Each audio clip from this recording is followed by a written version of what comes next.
IPCC are working on now and hope to learn from you, if occasion allows, what you expect and hope for in our current work.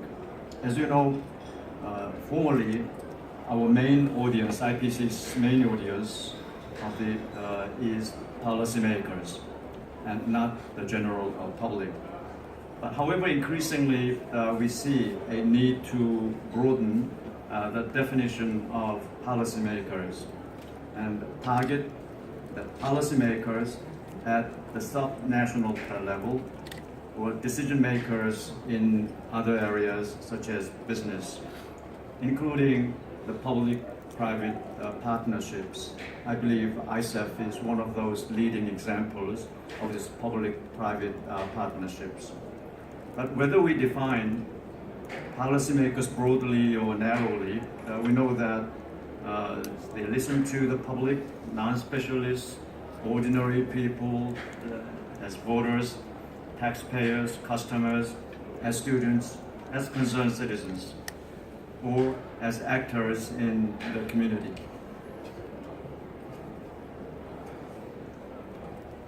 IPCC, they want to have open channels of communication with various groups that are critical in the decision making around the world. We believe you play an invaluable role in communicating our findings, scientific findings, to different stakeholders.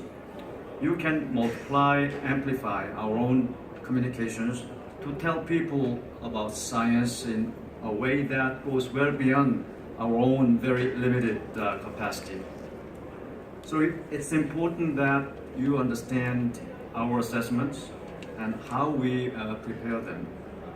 We want you to have the chance to interact with the IPCC so that you have a detailed and accurate understanding of what we are doing and can also contribute to it. It is important for us to understand your priorities and through you, the priorities of stakeholders you represent, so that our assessments can be truly policy relevant. We are currently involved in the most ambitious work program that ever undertaken by the IPCC and closely linked to the work of the convention and also very closely linked to the role of innovation in our aspiration of achieving a climate stabilized world. Let me tell you somewhat detail about our work program for the next 5 to 6 years. We will deliver 8 reports. This is unprecedented in the history of IPCC. Next year, we will celebrate a 30th anniversary. The scientific leadership of IPCC and technical support units for 3 working groups and also one technical support unit for task force inventories are working extremely challenging timelines to achieve this. The first, let me mention about the special report on 1.5. Early October next year, we will release the special report on global warming of 1.5 degrees Celsius. This report was requested by COP23 2 years ago.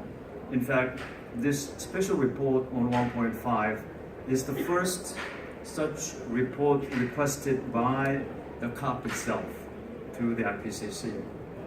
And also, in conducting this special report, it is the first ever that all 3 working groups joined their intellectual capital in producing this special report. We never have done such a special reporting before. Previously, one working group will produce a special report on one specific area, and at the most, 2 working groups join together to produce one special report, but never all 3 working groups join together. This report on 1.5 global warming will be extremely important for judging the world's progress on the goals of Paris Agreement. And this report will be the main scientific input into next year's facilitative or Talwana dialogue. The following year, we will release two other special reports. One on the oceans and cryosphere, and the other is on the land use. Many of you know the special role that oceans and land will perform during the rest of this century when the world will pursue this aspirational goal of well below 2 degrees C. This special report is specifically designed to answer those very pertinent questions regarding the changing role of land and oceans for us to achieve this very ambitious goal of 1.5 degrees Celsius warming. We will also update our methodologies. These methodologies that the countries use to measure their greenhouse gas emissions and removals. By ensuring this is done on the basis of most up-to-date science, we will support the monitoring, verification, and reporting work of the Paris Agreement and help to build trust among the parties. We are very proud that this updated methodology report will be the science-based metrics that the countries will use in reporting their greenhouse gas emissions and gases and the emissions and removals of their greenhouse gases. Just recently, we closed nominations of authors for the 6th assessment report, and the IPCC working group bureaus are now selecting the experts who will perform the chapter teams.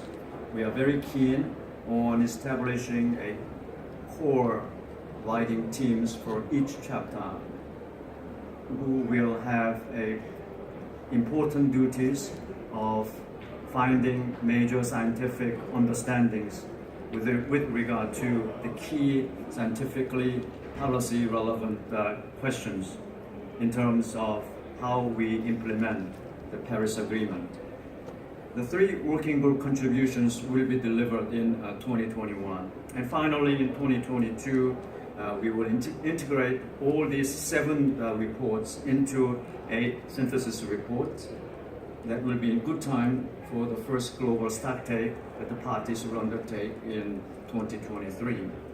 You can see all the detailed outlines of these 3 reports, as well as 3 special reports on our website.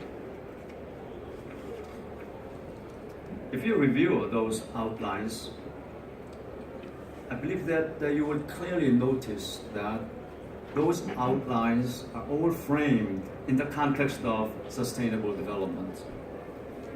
We strongly believe that achieving climate change, achieving climate stabilization go hand in hand with achieving sustainable development. We strongly believe that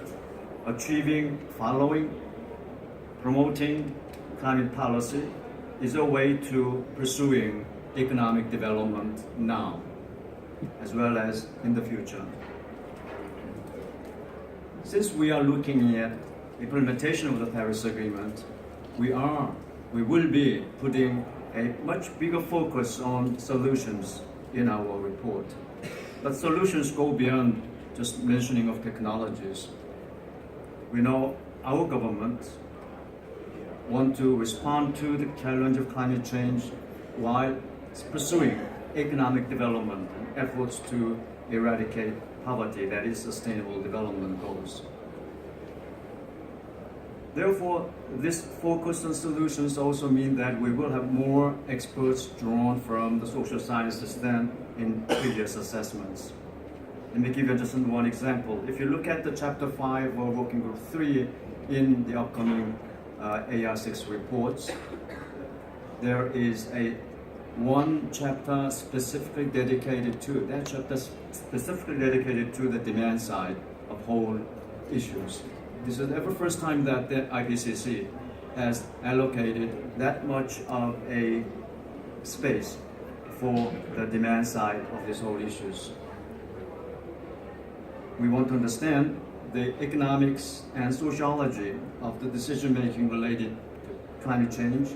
And further, we want to understand what motivates people, communities, and companies and states to take action. In doing so, we want to identify what are the barriers to take ambitious action. We want to elaborate scientifically on those elements contributing to matters related to the barriers or matters related to the facilitative role in our society. For these three special reports, we have already taken up various process of assessments, and in fact, in doing this three special report, we have begun to rely much more on the expert contributions from the social science. But please remember that many more people from your community can contribute to the IPCC work.